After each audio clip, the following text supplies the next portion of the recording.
দর্শক, বিসিবির সভাপতি এই মুহূর্তে কথা বলছেন সচিবালয়ে। আমরা সরাসরি চলে যাচ্ছি সেখানে। বিদেশ ট্রিপে যাওয়ার সময় আমাদের গভর্নমেন্ট অর্ডার লাগে, তো সেই অর্ডারটার পজিশনটা আমরা জানতে এসেছিলাম। আমরা জেনে গিয়েছি যে আমরা সকলে একসাথে এই যে সেফটি এবং সিকিউরিটি যদি ইমপ্রুভ না করে আমরা এই বিশ্বকাপে আমরা ফাইট করে যাব ফর আওয়ার রাইটস।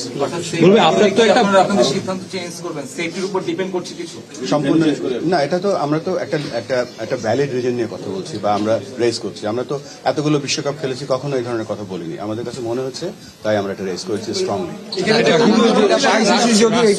আইসিসি যদি বলে যে না আপনাদের এখানেই খেলতে হবে, তখন আসলে আপনারা সিদ্ধান্ত পরিবর্তন করবেন কিনা? না, আইসিসিকে আমরা বোঝাবো, আমাদের মন্ত্রী মহোদয় যেভাবে বলে গেলেন আমরা বোঝাবো। কেননা দেখেন, পূর্বেও কিন্তু সিকিউরিটির কারণে বিভিন্ন এই ধরনের ইভেন্ট হয়েছে এবং আপনারা জানেন যে হাইব্রিড বিশ্বকাপ যে হচ্ছে সেটার মূল কারণটাই কিন্তু সিকিউরিটি।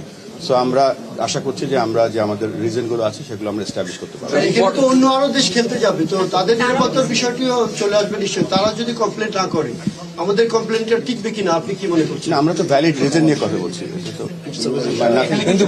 দেখেছেন তো মুস্তাফিজ, যেমন একটা খেলোয়াড়কেই যখন দেখলাম যে শৃঙ্খলা সিকিউরিটি দিতে অসুবিধা কারণেই তো তাকে বাদ দেওয়া হয়েছে, তখন একটা দল, একটা পুরো বাংলাদেশের জনগোষ্ঠী যারা খেলা দিতে যাবে, এটা তো বিরাট ব্যাপার। এটা ইমপ্যাক্টে কি ধরনের পড়তে পারে লং টার্ম আপনি কি মনে করছেন? লং টার্ম করে বা আমরা দেখেন আমাদের জাতীয় দল তৈরি করছি। আমরা আপনারা জানেন যে আমাদের টিম স্কোয়াড ঘোষণা করে দেওয়া হয়েছে। আমাদের কিন্তু এই বিপিএলটা অনুষ্ঠিত হচ্ছে, কিন্তু ওয়ান অফ দ্য রিজন যে টি-20 ফরম্যাটে আমাদের টিমটা যেন ইউজ টু হয়, সবকিছু আমাদের দিক থেকে আমরা প্রস্তুতি রাখছি। সো আমাদের এখানে কোনো ছাড় নেই। যেমন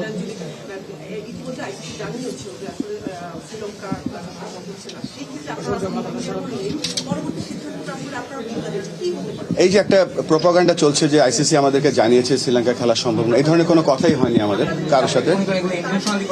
আমি জানি না, এটা একটা প্রোপাগান্ডা আমি বলবো, ফলস নিউজ। কেননা এখনো আইসিসির সাথে আমাদের যোগাযোগ হয়েছে একটা, আমরা তাদেরকে জানিয়েছি, তারা আমাদের থেকে জানতে চাইছে কি কি ইস্যু, তো আমরা এখন কি কি ইস্যু সেগুলো লিখে পাঠাবো। বুলবুল ভাই, একটা বিষয় আসলে মার্চে খেলা, সেক্ষেত্রে একটা নির্বাচন হলো ফেব্রুয়ারিতে, পরবর্তী সরকার আসলে এটার কি? আমরা তো স্পোর্টস অর্গানাইজেশন, আমরা ওইভাবে চিন্তা করি।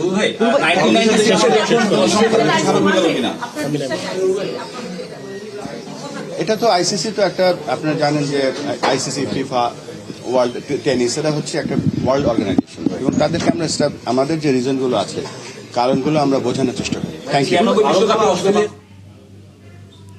দর্শক, বিসিবির সভাপতি আমিনুল ইসলাম বুলবুল কথা বলছিলেন, আমরা যুক্ত ছিলাম তার বক্তব্যে।